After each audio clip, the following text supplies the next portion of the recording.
इस देश का युवा जागरूक हो रहा है ना। और इसी जागरूकता पे अगर मैं नहीं, दो शब्द नहीं बोलूंगा, दो शब्द से मेरा काम नहीं होता है बेटा, है ना। दो तरह की चीजें होती है, एक लोकतंत्र, है ना, और दूसरा भीड़ तंत्र।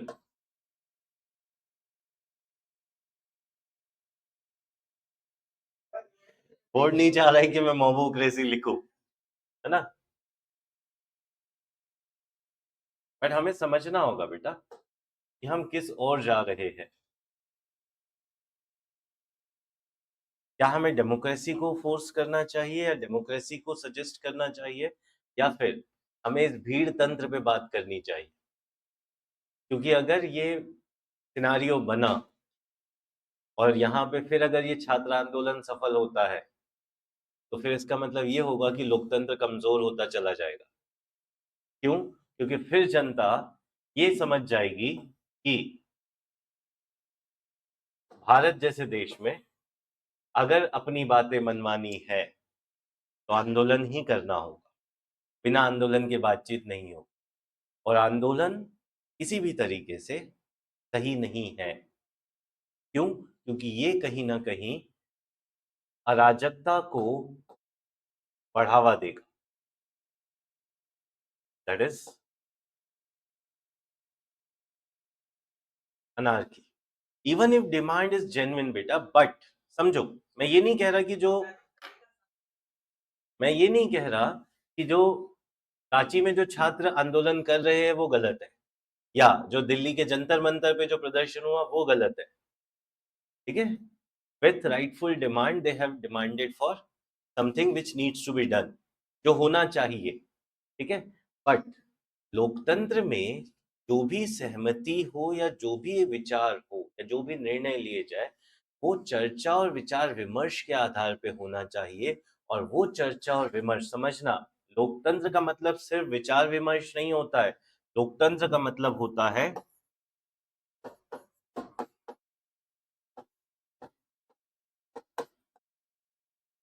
स्वतंत्र इच्छा।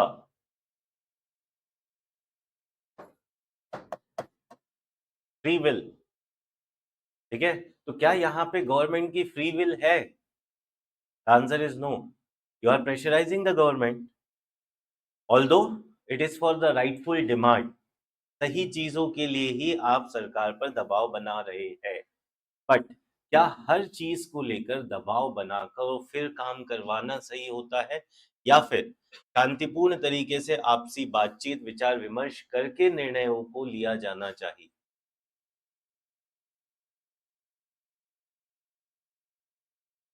ठीक है, तो यही तो समस्या है कि हम जब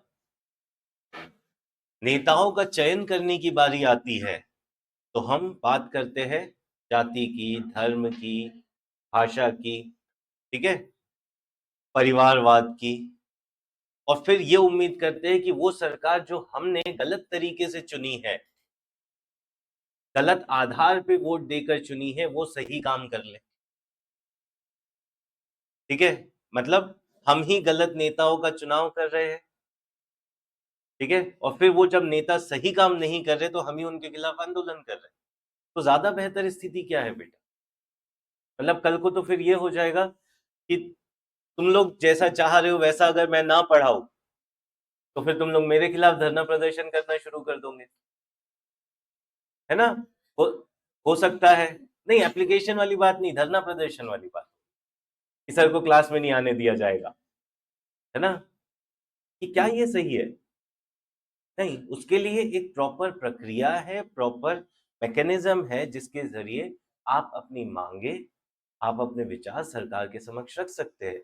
और अगर फिर भी वो चीजें नहीं हो रही है तब आप सरकार के खिलाफ आंदोलन कर सकते हैं, जैसा छात्र कर रहे हैं। ठीक है, और भविष्य में इन चीजों को सुधारने के लिए आप सरकार को इस तरीके से चुने जो आपके हितों में काम करे।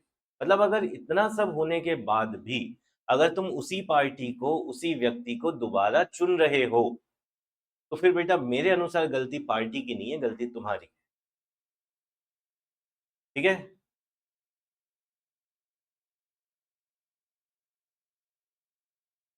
नहीं तो वहां तो मैं कह रहा हूं ना कि आंदोलन करो, कोई दिक्कत नहीं है, वो होना चाहिए, but this should not be developed as a habit that if you want to get something done you have to protest.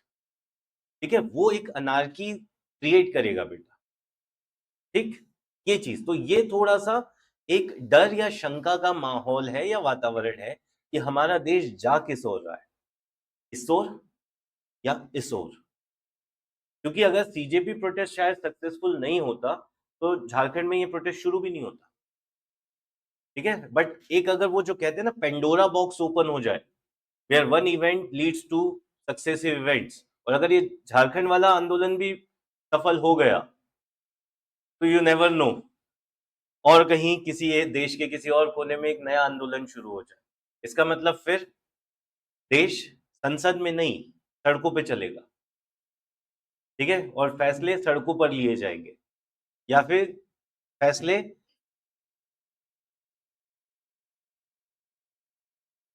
System तो यही देखना चाहिए। होना क्या चाहिए, होना ये चाहिए कि जो संसदीय प्रक्रिया है, या तो उस संसदीय प्रक्रिया को जो भारत में इनडायरेक्ट डेमोक्रेसी है उसे ट्रांसफॉर्म किया जाए डायरेक्ट डेमोक्रेसी में, या तो ये मैकेनिज्म है। क्लियर, या फिर जो भी डिबेट्स और डेलिब्रेशंस है वो within the premises of legislature हो, क्योंकि कानून बनाने का काम उनका है। Clear, so these thing needs to be done. तो हमें जो भी सजेशंस देने हैं या जो भी काम करना है, टाइम एंड अगेन आई से this that it has to be done within the framework of constitutional morality। और ये शब्द फिर से बहुत इंपॉर्टेंट हो जाता है, संवैधानिक नैतिकता। ठीक है, और ये संवैधानिक नैतिकता जब फिर से इंपॉर्टेंट हो गया तो ये मान के चलो ये तुम्हारे एग्जाम के लिए बहुत ज्यादा जरूरी है, खासकर उन बच्चों के लिए जो यूपीएससी की तैयारी कर। स्टेट पीसीएस में तो मेंस में जीएस पेपर 4 जो है तुम लोगों का जेपीएससी में, वहां इंपॉर्टेंट हो जाएगा। ठीक है, वहां से क्वेश्चन बन सकता है, बट यूपीएससी में ये तुम्हारे प्रीलिम्स में तुम्हारे मेंस में दोनों ही पर्सपेक्टिव से दिस इज इम्पोर्टेंट, राइट। तो ध्यान देना जरूरी है।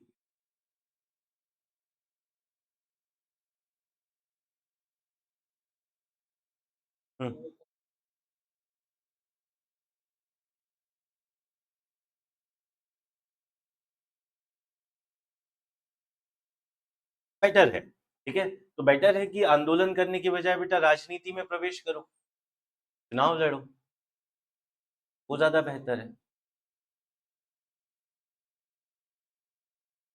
हम्म,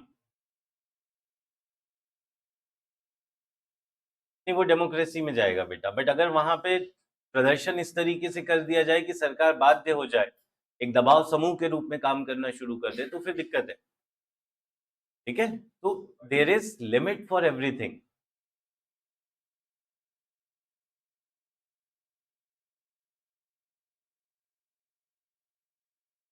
हाँ, फेयर रिहेबिलिटेशन और रीसेटलमेंट नहीं हो रहा है बेटा वहां पे, ये तो रियलिटी है। ठीक है, ये चीज, हाँ बेटा।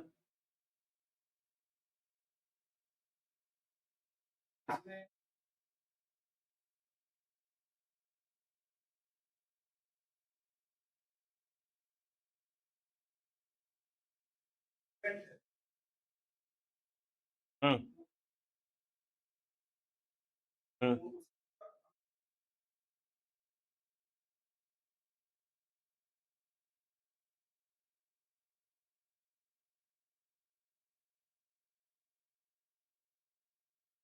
बिल्कुल, मैं ये इस भीड़ तंत्र को वर्तमान परिप्रेक्ष्य में गलत ठहरा ही नहीं रहा बेटा, कि जो आंदोलन हो रहे हैं या जो जनता सरकार पर दबाव बनाने की कोशिश कर रही है वो अपनी सही मांगों को लेकर ही कर रही है, बट ये जो तरीका डेवलप हो रहा है कि अपनी मांगे मनवानी है तो आंदोलन करना होगा, ऐसे में बहुत सारे ऐसे आंदोलन भी जन्म लेंगे जो संवैधानिक नहीं होंगे, जो सही नहीं होंगे। जैसे बार बार राजस्थान में, हरियाणा में, गुजरात में, पश्चिमी उत्तर प्रदेश में आरक्षण को लेकर आंदोलन शुरू होता है। और अगर इस तरह के आंदोलन से सफल परिणाम नजर आने लगे तो फिर ये जो जाति आधारित आंदोलन है, भाषा आधारित आंदोलन है, ये जोर पकड़ेगा और फिर वो भीड़ तंत्र को बहुत ज्यादा नकारात्मक स्वरूप प्रदान कर देगा। ठीक है, डर इस चीज का, डर इस चीज का नहीं कि ये जो भीड़ तंत्र है ये सही है या गलत है। डर ये है कि अगर इसी तरह की व्यवस्था बढ़ती है तब क्या होगा, तब क्या हम एक लोकतांत्रिक स्थिर देश के रूप में समझे जाएंगे या फिर हम उस अराजकतावादी व्यवस्था की ओर आगे बढ़ेंगे। समस्या ये है। ठीक, डन। चलो, नाउ कमिंग ऑन टू, हम अपने न्यूज पे आए, करंट अफेयर्स पर आए मेनली। ठीक है, चलिए देखिए फर्स्ट न्यूज।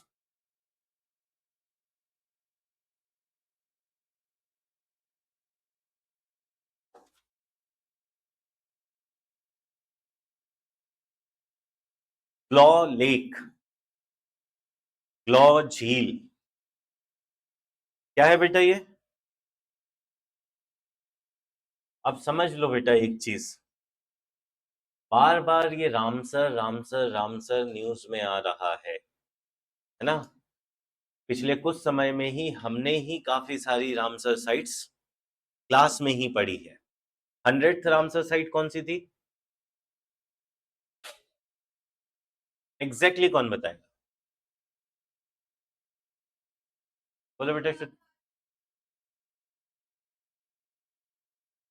जिसका नाम क्या है? Jayaprakash Narayan bird sanctuary. कहां पर है? उत्तर प्रदेश में कहा? बलिया डिस्ट्रिक्ट। ठीक है, उसी तरीके से अब 101st रामसर साइट डिक्लेयर की गई है, ग्लॉ लेक। लिखिए, इट इज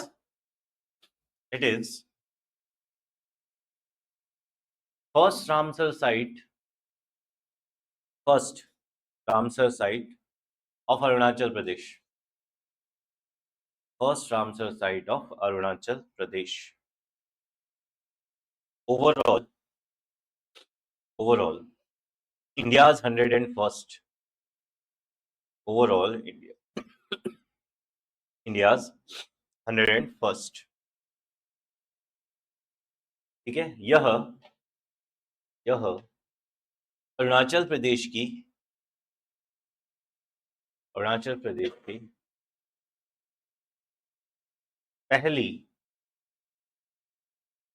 पहला रामसर केंद्र है, रामसर केंद्र है भारत का, भारत का 101वां। ठीक है, next point, it is located in, it is located in upper Siang region, it is located in upper Siang region. यह उत्तरी सियांग क्षेत्र में मौजूद है, ईस्टर्न अरुणाचल प्रदेश में बेटा। ठीक है, प्रीलिम्स फैक्चुअल क्वेश्चन आएगा, लिखो अगला point. It is high altitude fresh water wetland, it is high altitude fresh water wetland. यह उच्च भूमि, यह उच्च भूमि स्वच्छ जल आर्द्र भूमि है।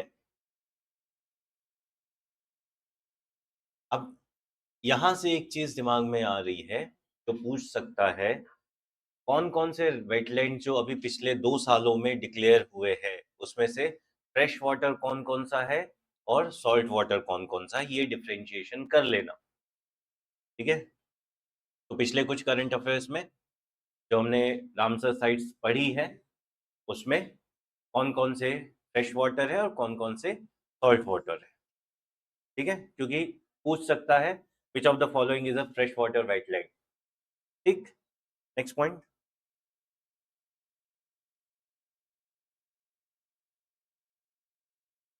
Wetland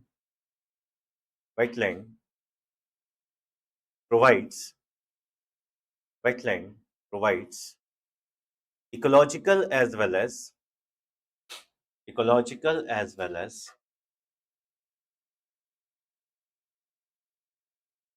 other traditional other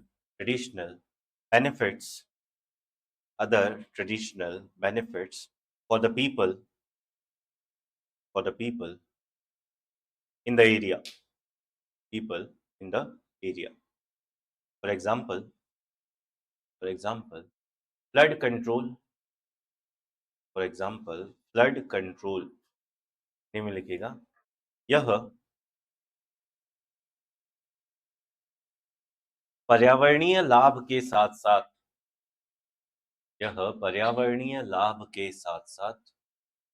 अन्य पारंपरिक लाभ प्रदान करते हैं जैसे कि बाढ़ नियंत्रण अब स्टेट पीसीएस वाले बच्चे इसके अलावा और क्या एक्स्ट्रा काम करेंगे? स्टेट पीसीएस वाले कौन कौन से ऐसे स्टेट्स है जहां पे सबसे ज्यादा वेटलैंड्स है? ठीक है, राइट? और किन स्टेट्स में एक भी नहीं है? ठीक है, ये फैक्ट दिमाग में बिठा लेना। ठीक है, तो तमिलनाडु, मध्य प्रदेश वो स्टेट्स है जहां पे हाईएस्ट नंबर ऑफ वेटलैंड्स नजर आएंगे। ठीक है, तो वो एक सीक्वेंस देख लेना। अगर थोड़ा डिफिकल्ट क्वेश्चन बनाना होगा स्टेट पीसीएस वालों को तो इस तरीके से बनाया जा सकता है। ठीक है, क्योंकि जब से ये पेपर लीक वाला सिस्टम सुनने में आ रहा है बहुत ज्यादा, तो ये मान के चलना बेटा, अब जो भी पेपर होगा वो टफ होगा। ठीक है, रहेगा बहुत अच्छी चीज है, बट तैयारी भी उस लेवल पे करनी पड़ेगी अब, है ना? तो ये मान के चलो तुम्हारे आंदोलन का परिणाम भी तुम्ही लोगों को भुगतना पड़ेगा। ठीक, तो ये यूपीएससी कर चुका है पहले ही, जब 2013 में छात्र आंदोलन कर रहे थे सी सेट को लेकर, तो यूपीएससी ने तो सुना नहीं, बट उसके बाद जो पेपर बनाना शुरू किया, बोले अब लो, सारा गुस्सा छात्रों पर ही निकाला जाता है। ठीक, तो तैयार रहे उसके लिए। डन, तो ग्लॉ लेक क्लियर है। अगला न्यूज,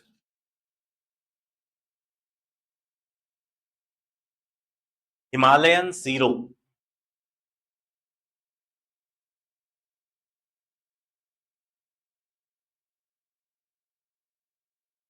हिमालयी sero,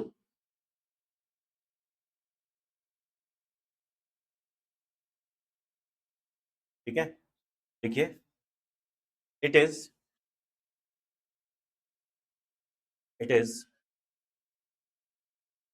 a species of goat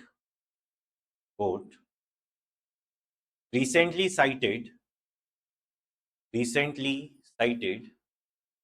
in Himalayan region यह एक भेड़ प्रजाति है जो हाल ही में हिमालयी क्षेत्र में नजर आई है। हिमालयी क्षेत्र में नजर आई है। वो स्पीशीज सेम है बेटा, है ना, ये चीज। Next, the habitat of Himalayan serow is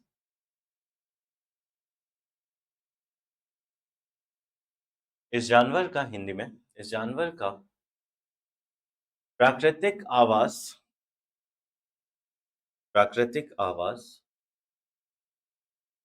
सब कैटेगराइजेशन में लिखिएगा। Number 1, dense sub tropical and temperate forest. Dense sub tropical and temperate forest. सघन शीतोष्ण वन। शीतोष्ण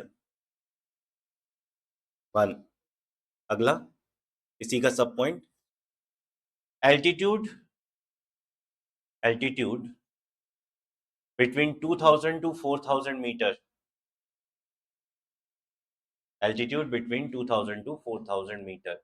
2000 से 4000 की ऊंचाई स्तर।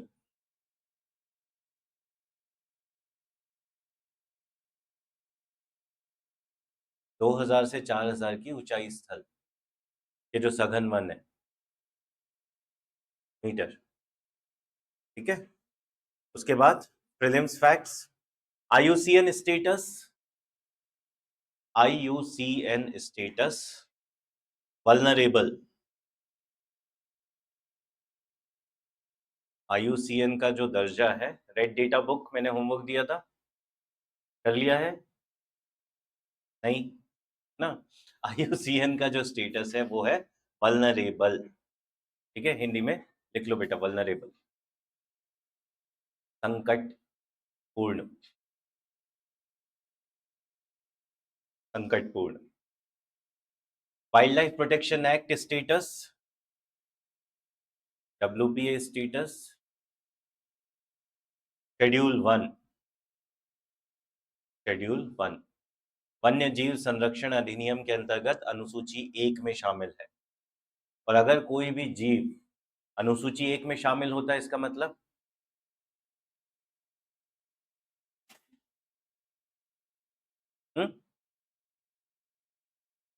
ये भी तुम लोगों का होमवर्क था बेटा, बट नहीं किया गया है ना। अब लिखो दोबारा से वही होमवर्क आज। Number 1, IUCN red data book status. उसमें कौन कौन सी कैटेगरीज होती है? ठीक है, लीस्ट कंसर्न से लेकर एक्सटिंक्ट तक। ठीक है, कब कौन सी कैटेगरी को कब वल्नरेबल डिक्लेयर किया जाता है, कब एक्सटिंक्ट डिक्लेयर किया जाता है, कब थ्रेटन डिक्लेयर किया जाता है, वो सारा पैरामीटर्स क्वेश्चन बनता है। दूसरा जो पहले भी दिया था, डब्ल्यूपीए अपेंडाइसिस, वन्य जीव संरक्षण अधिनियम की कौन कौन सी अनुसूचियां है और किस अनुसूची में होने का मतलब क्या है। ठीक है, शेड्यूल 1 में है तो क्या है, शेड्यूल 2 में है तो क्या है, हर एक का मतलब अलग अलग है बेटा। यहां से क्वेश्चन बनता है रिपीटेडली, यूपीएससी वाले बच्चे तो खास तौर से पढ़ ले इसे। ठीक है, फिर ये मत कहना कि सर ये क्वेश्चन गलत करके आ गए या ये क्वेश्चन नहीं बना। ठीक, तो that is what Himalayan zero का स्टेटस, राइट। और जो ट्रेड की बात तुम लोग कर रहे थे ना, डब्ल्यूपीए में अगर है तो ट्रेड नहीं हो सकता, वो ट्रेड डब्ल्यूपीए नहीं डिसाइड करता है, वो डिसाइड करता है साइट्स, CITES। वो एक अलग मापदंड है, ऑल इन कैप्स। ठीक है, वहां व्यापार है। और ये साइट्स भी इंपॉर्टेंट है रिसेंटली। क्यों? क्योंकि वंतारा को लेकर बहुत ज्यादा कंट्रोवर्सी हुई है।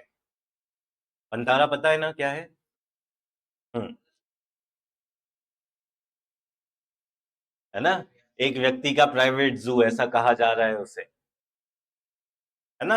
हाँ, it is a rehabilitation centre basically, जहां पर अलग अलग कंट्रीज से एनिमल्स जो थ्रेटन्ड है, जो एक्सटिंक्शन की कगार पे, उन्हें लाकर उनका ब्रीडिंग करवाकर उन्हें प्रोटेक्ट करने की कोशिश की जा रही है। ये लिखने वाली बात हो गई। एक्चुअल क्या है वो अनंत अंबानी साहब ही जानते हैं कि उसके पीछे उनका पर्पस क्या है। ठीक, done. Then coming on to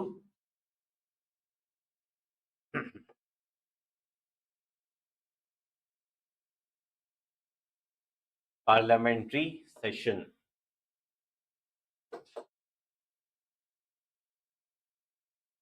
now ये जो टॉपिक है ये बेशक करंट अफेयर्स का है, बट ये ज्यादा जुड़ा हुआ किससे बेटा?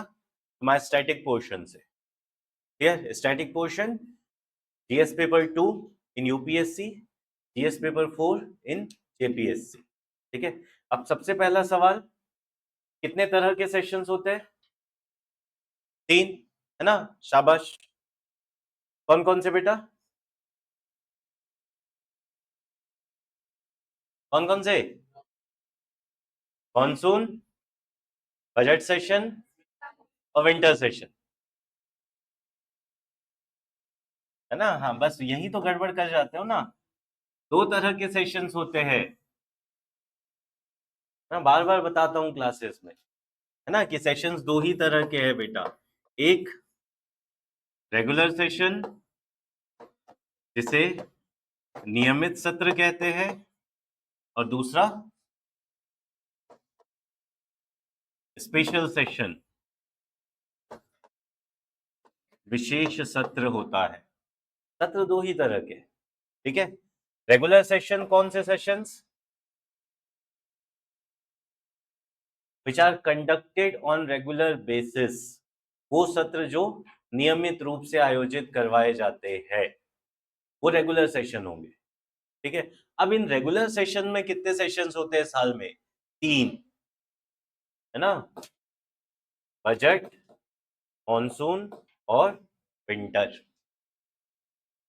ठीक है, और special session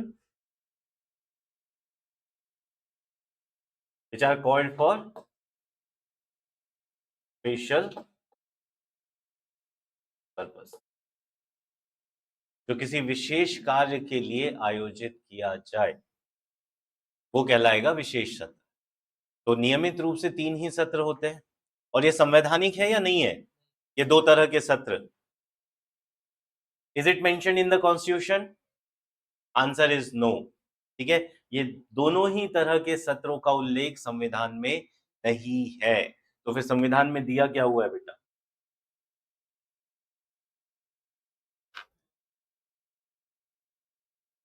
Constitution only says that the intervening holiday between 2 sessions shall not exceed 180 days. ठीक है, लिखो, as per article 85, as per article 85, the president is empowered, the president is empowered to summon or prorogue, to summon or prorogue parliamentary session, parliamentary session. Further, the intervening holiday, further, the intervening holiday between 2 sessions, intervening holiday between 2 sessions shall not exceed 180 days, 180 days। अनुच्छेद 85 के अंतर्गत, अनुच्छेद 85 के अंतर्गत राष्ट्रपति संसदीय सत्र का, राष्ट्रपति संसदीय सत्र का आह्वान कर सकते हैं, आह्वान कर सकते हैं तथा अवसान कर सकते हैं, अवसान कर सकते हैं। 2 सत्र के मध्य का अंतराल, 2 सत्र के मध्य का अंतराल 100, आह्वान कर सकते हैं, अवसान कर सकते हैं, तथा 2 सत्र के मध्य का अंतराल 180 दिवस, 180 दिवस से अधिक, 180 दिवस से अधिक नहीं हो सकता। ठीक, हाँ बेटा पूछो।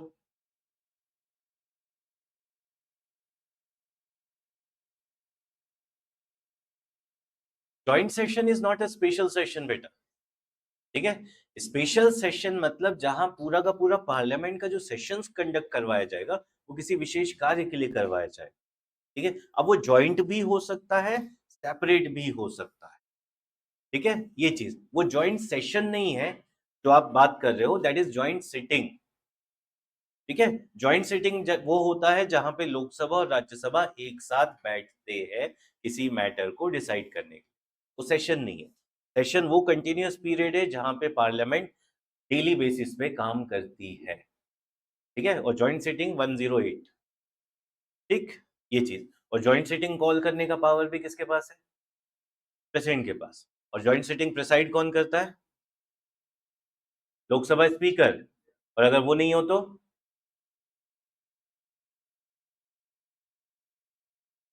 Deputy speaker.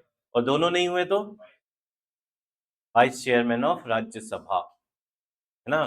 ठीक है, तो सेशंस समझ में आ गया। मॉनसून सेशन क्या है, बजट सेशन क्या है, या विंटर सेशन क्या है? कॉन्स्टिट्यूशन में ये सारी बातें नहीं लिखी हुई है। कॉन्स्टिट्यूशन में सिर्फ इतना लिखा हुआ है कि दो सेशन के बीच का टाइम 180 दिन से ज्यादा नहीं होना चाहिए। और ये कौन इंश्योर करेगा? प्रेसिडेंट। 180 दिन के अंदर अंदर अगला सेशन बुला लिया जाए। ठीक है, और इन सेशंस में होता क्या है?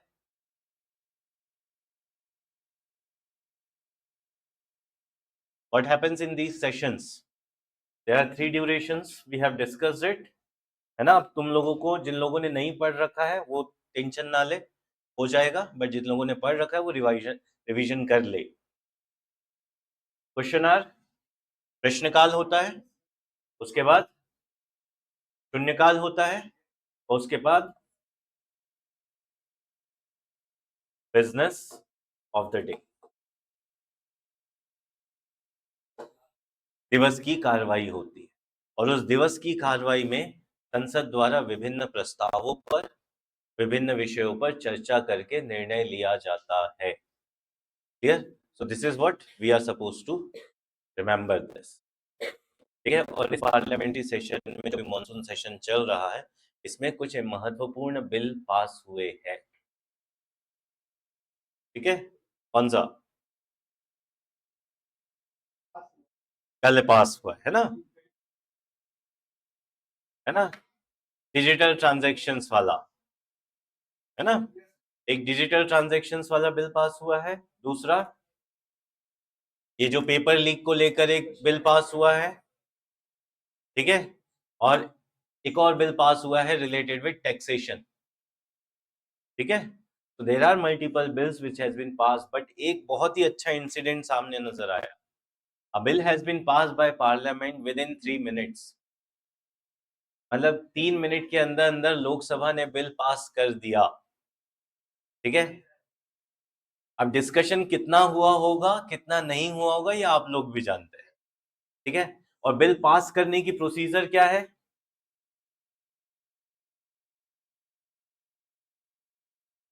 फ्रॉम अ हाउस, किसी भी सदन से बिल कितनी रीडिंग के बाद पास होता है? 3 रीडिंग के बाद। फर्स्ट रीडिंग कब होती है? When it is presented. जब बिल प्रस्तुत होता है तब पहली बार पढ़ा जाता है। उसके बाद जो सेकेंड रीडिंग है वो विस्तृत रूप से की जाती है, जहां हर एक पहलू पर चर्चा की जाती है, और अगर संशोधन किया जाना हो तो संशोधन किया जाता है। और उसके बाद finally third reading, which is the final draft. ठीक है, और इसके बाद वो बिल पास होता है। अब तुम इमेजिन कर लो 3 मिनट में जब ये पास हुआ है, ठीक है, तो 3 मिनट में लोकसभा ने कैसे ही पास किया हो। क्लियर? Is it democracy? क्या ये लोकतंत्र है? नहीं। इसका मतलब क्या हुआ बेटा?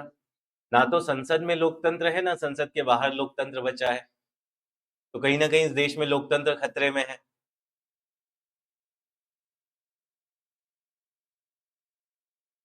ये भी पॉसिबिलिटी है। बट बट अगर तुम उस प्रोसीजर को देखो तो first it was the speaker was not present, ठीक है। जो पैनल ऑफ स्पीकर्स थे उनमें से एक मैडम बैठी हुई थी, उन्होंने एक तरीके से एक स्क्रिप्ट पढ़ ली कि बिल को सदन में प्रस्तुत किया गया, मतदान के लिए रखा जाता है, जो हाँ कहना चाहते हैं, जो ना कहना चाहते हैं, ये मान लिया गया कि बिल पारित कर दिया गया। मतलब that much fast he has read that particular script. Clear? आप देख लीजिएगा, साफ प्रदर्शित करता है कि सदन में चर्चा नहीं हुई है या सरकार का उद्देश्य सदन में चर्चा करवाने का नहीं, तो बिना चर्चाओं के विधेयक पारित करवाने की जिम्मेदारी सरकार ले रही है, ठीक है। And another important news which came with this only, ठीक है, रिसेंटली पार्लियामेंट ने एक बिल पास किया जहां पर जो जजेस है, कहां पर, सुप्रीम कोर्ट में, उनके नंबर्स को इंक्रीज किया गया है। पहले कितने थे? 34, 1 + 33, अब उसे बढ़ाकर कर दिया है 38। बिल पास किया जा रहा है उसके लिए 1 + 37, है ना। ये 1 + 33 कौन क्या है? सीजीआई प्लस अदर जजेस, है ना। अब ये जो बिल है, ये है कौन सा बिल? अगर कॉन्स्टिट्यूशनली देखा जाए तो यह एक वित्त विधेयक है। क्यों? क्योंकि इसमें धन के साथ साथ गैर धन संबंधी मामले भी जुड़े हुए। बट सरकार ने क्या किया, इस बिल को जो प्रेजेंट किया गया है वो किया गया है एज मनी बिल, धन विधेयक के रूप में प्रस्तुत किया गया है, ठीक है। ऐसा क्यों किया गया है? कौन बताएगा मनी बिल क्या होता है और कैसे पास किया जाता है? ऑनलाइन वाले बच्चे भी कमेंट करके बता सकते हैं। ऐसे, है ना, वो भीड़ बाजार नहीं बनाना है ना। बोलो विकास। हम्म।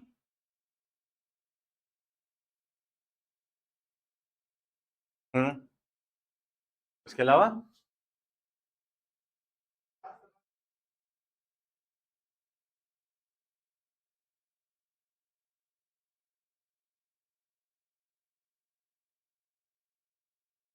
क्या गलत बोला इसने? हेमा, क्या बोला गलत इसने? प्रेम बोला है ना।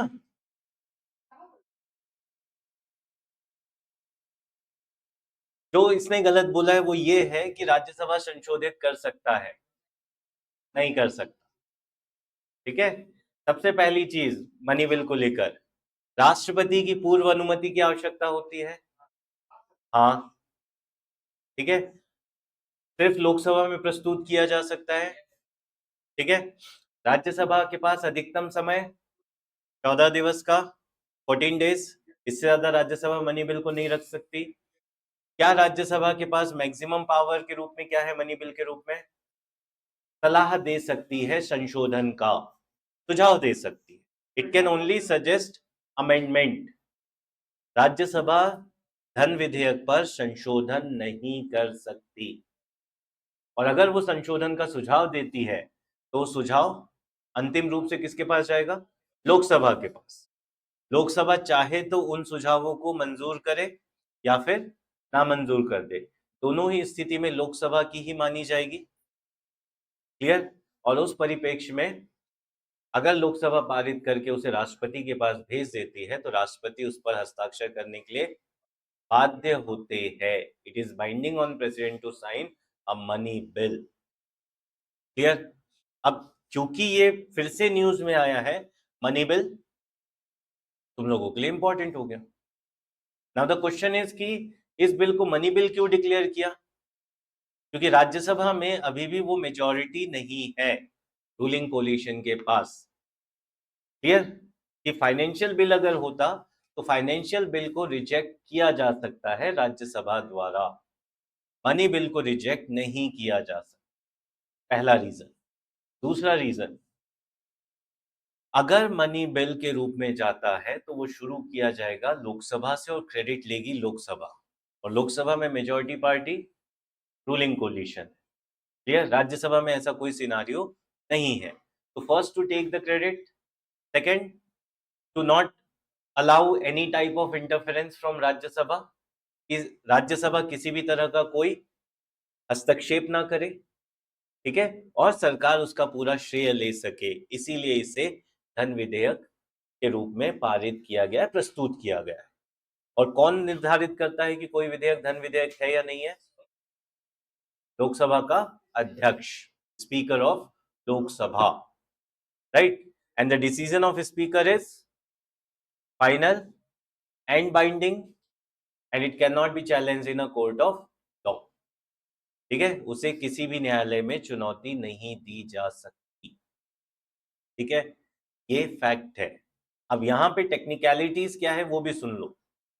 टेक्निकलिटीज ये है कि निर्णय को चुनौती नहीं दे सकते, बट उस निर्णय के आधार को चुनौती दे सकते हैं। मतलब मान लो लोकसभा स्पीकर साहब ने इसे कह दिया मनी बिल, जो प्रैक्टिकली तो पॉसिबल है नहीं, बट किसी ने अगर सुप्रीम कोर्ट में पिटीशन फाइल कर दी, ये जो डिसीजन है स्पीकर साहब का ये गलत है, तो सुप्रीम कोर्ट उस डिसीजन को तो कैंसिल नहीं करेगा, बट सुप्रीम कोर्ट क्या करेगा? Supreme court will ask speaker to relook into the decision. Clear? कि आपने जो निर्णय लिया है वो पर्याप्त सबूतों या साक्ष्यों के आधार पर नहीं लिया गया है, आप पर्याप्त एविडेंसेस के आधार पर डिसीजन लीजिए। ठीक है, ये चीज है। तो यहां पर supreme court, the grounds on which speaker has taken the decision can be question in the court, but the decision can not be. जो अध्यक्ष का निर्णय होगा उसे चुनौती नहीं दी जाती है बेटा। जिस आधार पे अध्यक्ष ने निर्णय लिया है उस आधार को चुनौती दी जा सकती है। इसे इस तरीके से मत समझना कि अध्यक्ष के निर्णय को चुनौती दी जा सकती है, क्योंकि ज्यादातर किताबें या ज्यादातर ग्रंथ इसी तरह की चीजें लिखी जाती है, राइट? हाँ,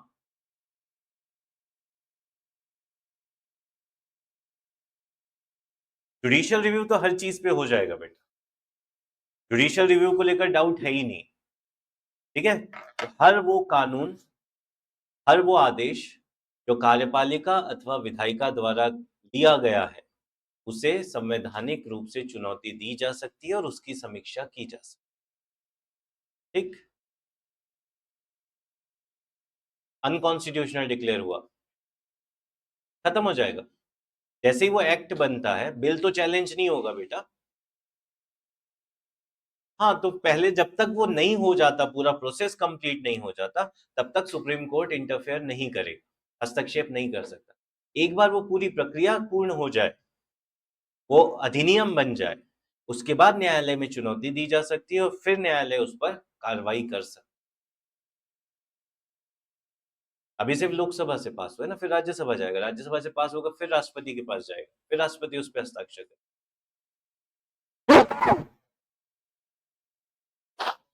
डन।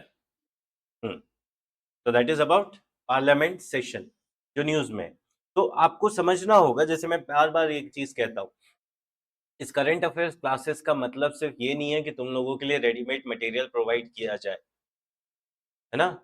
इसका उद्देश्य ही ये है कि अगर कोई चीज न्यूज में है तो उस न्यूज को तुम्हें कैसे अपने सब्जेक्ट से कनेक्ट करना है। मॉनसून सत्र चल रहा था, उस मॉनसून सत्र से हमने इतने सारे टॉपिक्स हमारे जीएस पॉलिटी से कवर कर लिए, और यही टॉपिक्स जो न्यूज में है तुम्हारे एग्जाम में नजर आएंगे, और फिर तुम कहना ये पता नहीं यूपीएससी ने कहां से दे दिया। वो होता तुम्हारे करंट अफेयर्स से ही है। टाइम एंड अगेन यूपीएससी कह लो या स्टेट पीसीएस कह लो, ये प्रूव कर चुके हैं कि अगर तुम लोग करंट अफेयर्स ध्यान से पढ़ रहे हो तो तुम्हारे लिए एग्जाम क्लियर करना बहुत आसान हो जाता है। बट पॉइंट इज कि हम पढ़ नहीं रहे होते हैं, और हम पढ़ भी रहे होते हैं तो हम उसे सिर्फ और सिर्फ फैक्ट की तरह पढ़ रहे होते हैं, कि ये हुआ वो हुआ यहाँ पे ये हुआ, बस उसे हम अपने स्टैटिक सब्जेक्ट से कनेक्ट नहीं करते। तो मैं बार बार एक ही चीज कहता हूँ, एग्जाम की जो डिमांड है वो है स्टैटिको डायनेमिक, कि जो भी करंट अफेयर्स में चल रहा है किस प्रकार तुम उसे अपने जीएस पेपर से जोड़ सकते हो।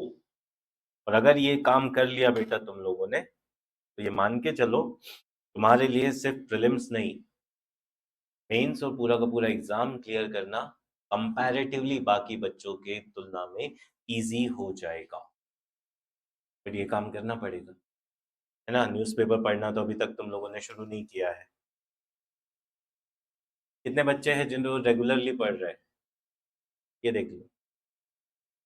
1 2 3 4 5 6, बस इधर 2 8 2 10, हाँ मतलब 10-15%। और इसीलिए बेटा सक्सेस रेशियो भी वो 10-15% ही है। ये वो बच्चे हैं जो कर रहे हैं, जो नहीं कर रहे हैं तुम जान लो बेटा क्या होने वाला है तुम लोगों के साथ।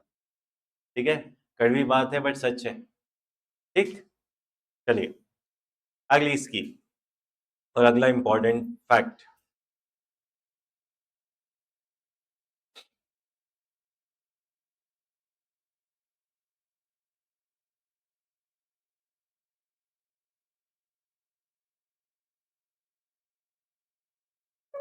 गोवर्धन योजना, GOBAR, all in caps, Govardhan योजना या scheme.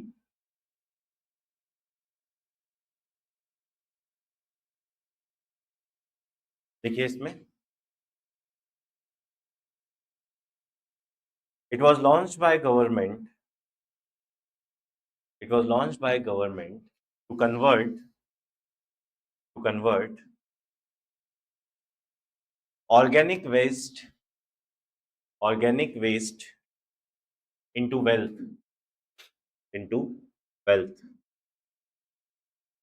through production of biogas, bio CNG,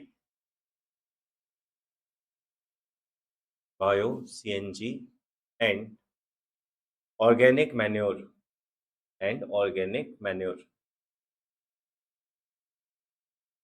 यह भारत सरकार द्वारा जैविक अवशिष्ट से पूंजी निर्माण की योजना के रूप में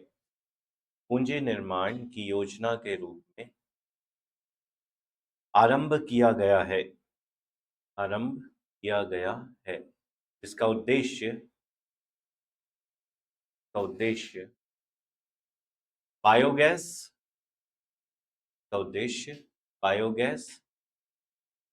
बायो CNG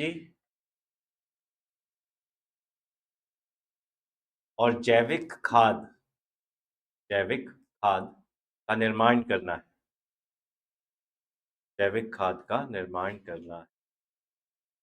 नोडल मिनिस्ट्री कौन सी है इस स्कीम का?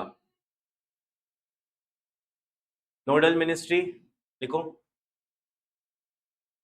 मंत्रालय, nodal ministry, NODL, nodal ministry. कौन सा मंत्रालय होगा बेटा? मिनिस्ट्री ऑफ जल शक्ति। हाँ, मिनिस्ट्री ऑफ जल शक्ति मंत्रालय।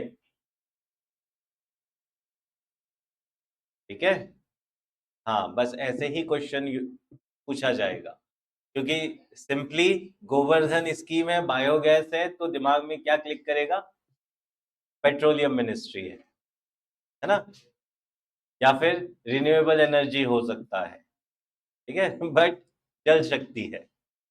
ठीक है, और जल शक्ति में भी जो विभाग है वो है department of drinking water and sanitation,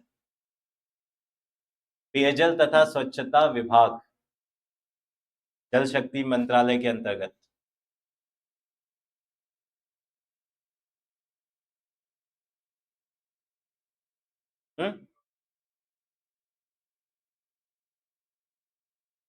sanitation, ठीक है, तो सैनिटेशन वाले एस्पेक्ट को लेकर और रूरल इकोनॉमी में ये ज्यादा प्रोमिनेंट है, इसलिए। ठीक है, ये चीज डन। चलिए, now next news.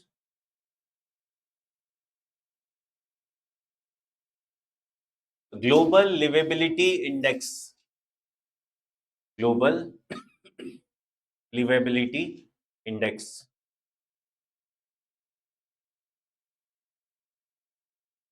Liveability index, रहवासी सूचकांक, वैश्विक रहवासी सूचकांक कौन जारी करता है? देखो,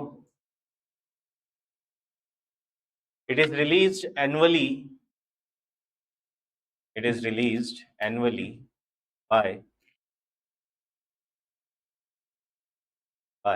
economic intelligence unit, economic intelligence unit, वैश्विक रहवासी सूचकांक। क्लियर?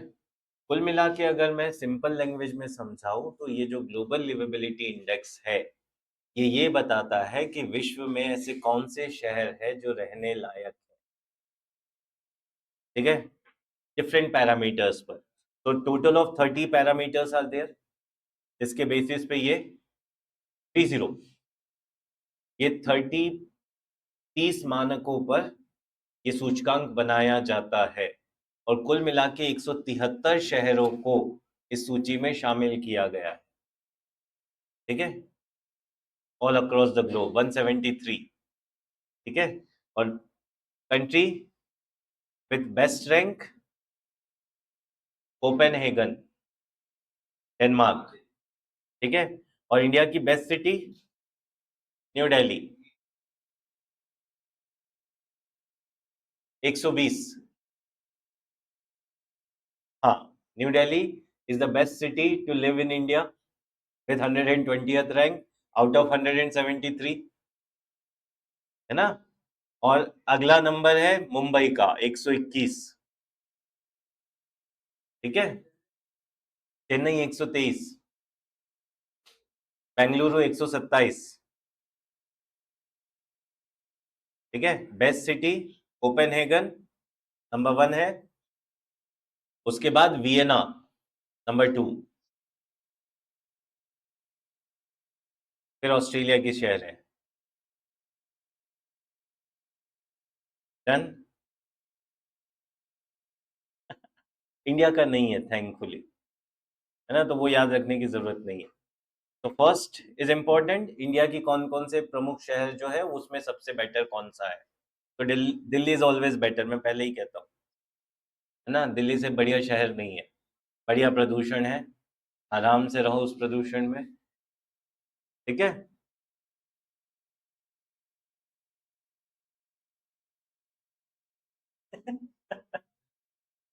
राइट, 127। ठीक है, चलिए नेक्स्ट न्यूज। ये क्वेश्चन में जरूर आएगा यूपीएससी में, मैं कह रहा हूं। Negotiated dealing system, negotiated dealing system,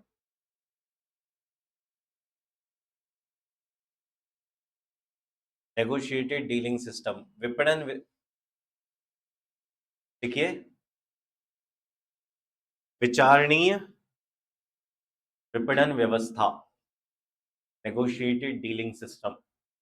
अब समझो होता क्या है नेगोशिएटेड डीलिंग सिस्टम में, या ये कह लो होता क्या था और अब क्या बदला गया है। जितने भी सरकारी बॉन्ड है वो जारी कौन करता है? गवर्नमेंट। सरकारी बॉन्ड गवर्नमेंट जारी करती है, बट गवर्नमेंट की तरफ से वो बॉन्ड रखता और उसका विपणन करने की जिम्मेदारी किसके पास है? आरबीआई के पास, राइट। मतलब इसका लेन देन की जिम्मेदारी आरबीआई के पास है। अब ये बॉन्ड खरीदता कौन है? फाइनेंशियल इंस्टीट्यूशंस, वित्तीय संस्थान खरीदते हैं, मुख्य रूप से बैंक, ठीक है। और ये बैंक क्यों खरीदते हैं बेटा, या क्यों बेचते हैं? ताकि इनकी वित्तीय व्यवस्था बनी रखे। तो जिस बैंक के पास अतिरिक्त मुद्रा होगी या अतिरिक्त पैसा होगा, वो क्या करेगा? इस गवर्नमेंट बॉन्ड को खरीदेगा। और जिसे पैसे की जरूरत होगी, वो क्या करेगा? इसे बेचेगा, ठीक है। अब ये सिस्टम होता ये था कि पहले कोई भी दो बैंक जो इस गवर्नमेंट बॉन्ड को खरीद या बेच रहे थे, ये सारा सिस्टम होता था over the call. Means manual transactions were taking place, कि किस कीमत पे खरीदना है, किस डिस्काउंट रेट पे खरीदना है, वो सारा दो बैंक आपसी नेगोशिएशन से ये सारी चीजें करते थे।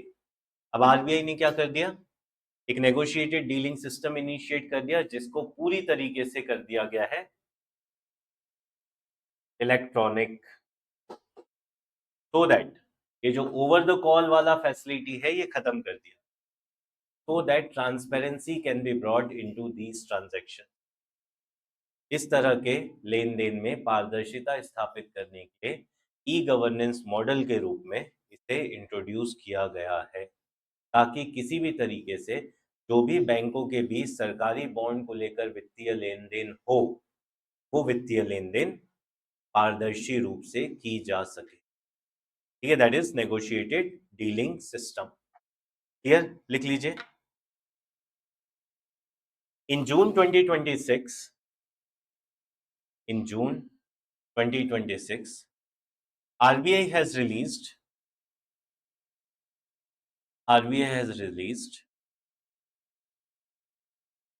draft directions for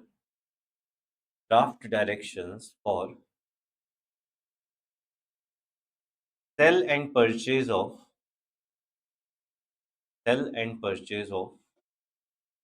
government bonds, treasury bills, as well as government securities, Hindi में लिखिएगा। जून 2026 में रिजर्व बैंक द्वारा ऑनलाइन पद्धति के माध्यम से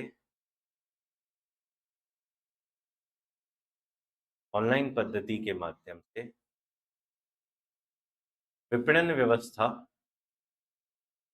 व्यवस्था को लागू किया,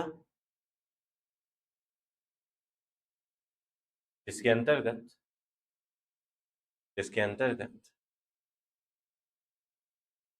शासकीय बॉन्ड,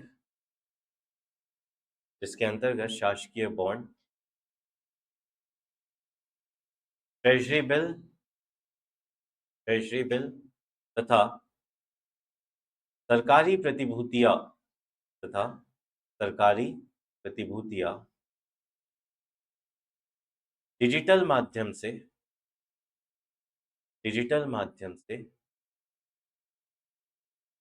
खरीदी अथवा बेची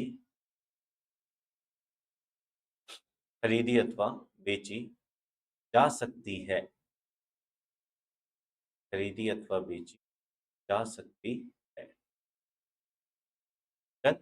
So that is what negotiated dealing system.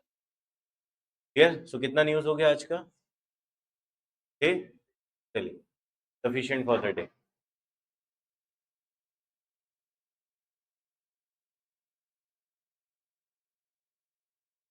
हाँ, बट देखो प्लेटफॉर्म में नजर आते हैं, बट वो जो खरीदा और बेचे जाने की जो व्यवस्था है अमंग द इंस्टीट्यूशंस, वो ओवर द कॉल से हटाकर डिजिटल ट्रांजैक्शन के जरिए की है, where anonymous call will be done.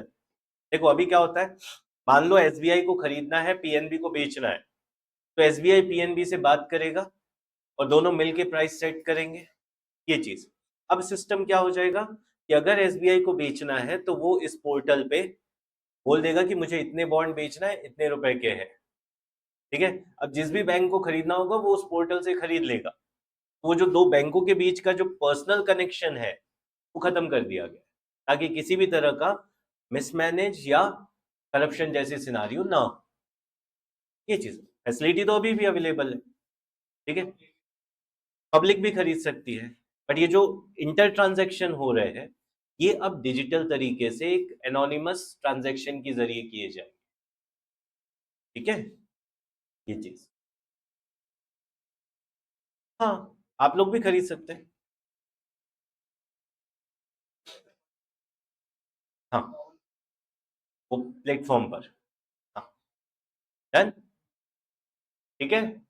चलिए फिर बाकी की बातें अगले क्लास में।